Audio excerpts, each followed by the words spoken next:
Friends அனைவருக்கும் வணக்கம். இந்த வீடியோவில் நாம் எதை பற்றி பார்க்க போகிறோம் அப்படின்னா, நமக்கு வரக்கூடிய நோய்கள் வந்து மொத்தம் ரெண்டு டைப்பில் தான் வந்து இருக்குது.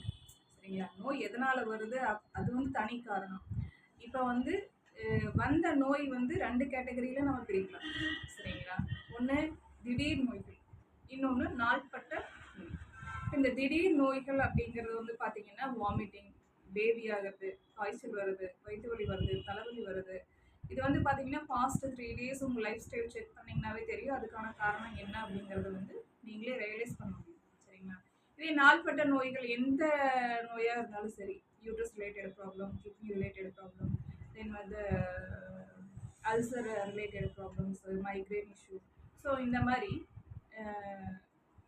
எந்த டைப் ஆஃப் டிசீஸ் இருந்தாலும் நாள்பட்ட நோய்களாக ஒரு 3 வருஷம் இருக்குது, 4 வருஷம் இருக்குது, சுகர் இதெல்லாம் வந்து 10 வருஷத்துக்கு மேலே இருக்கிறவங்களாம் இருக்காங்க.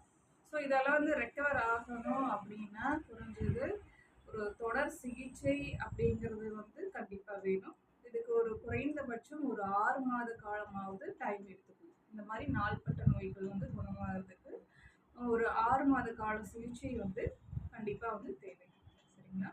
நான் வந்து இந்த அக்குபஞ்சர் சிகிச்சையில் இருக்கிறதுனால ஸோ எந்த நோய்க்கு எந்த மாதிரியான சிகிச்சை எந்த நிலையில் வந்தால் அது எப்படி குணமாகும் அப்படிங்கிறத பற்றியான ஒரு சில புரிதல்கள் வந்து இருக்கிறது அப்படிங்கிறதுனால நான் உங்களுக்கு ஷேர் பண்ணணும் அப்படின்னு வந்து நான் வந்து இந்த வீடியோ பண்ணியிருக்கேன்.